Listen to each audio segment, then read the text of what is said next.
Баршаға ассалаумағалейкум достар. Сіздермен спорт жаңалықтары видеоны бастамас бұрын арнаға тіркеліп видеоға лайк басуды ұмытпаңыздар. Ең соңғы жаңалықтар тек қана бізде болады. Альварестің өзі де сескенеді. Канелоның орны басатын боксшы кім екені айтылды. Кәсіпқой бокста әлемнің бұрынғы чемпионы, ал қазіргі таңда комментатор әрі сарапшы Серхио Мора Саул Канело Альварес карьерасын аяқтаған кезде оның орны кім басатынын айтады деп жазыпты.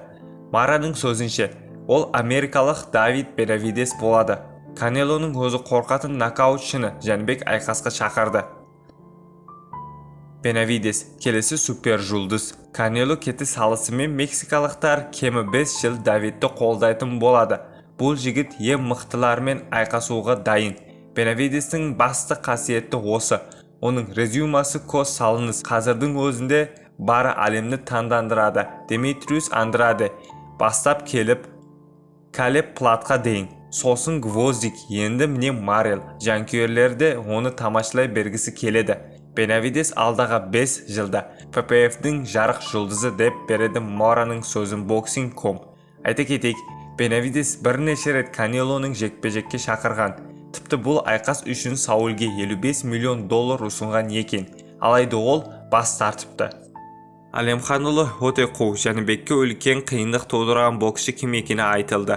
Бокс туралы жазатын X әлеуметтік желісінде LMG Fit аккаунты орта салмақты WBO және IBF чемпионы Жәнібек Әлемханұлы мен британиялық Дензел Бентли арасындағы жекпе-жекті еске салды. Жекпе-жек 2022 жылдың қарашасында Лас-Вегаста өткен еді. Бұл айқаста қазақ боксшы төрешілердің ортақ шешімімен жеңіске жетті.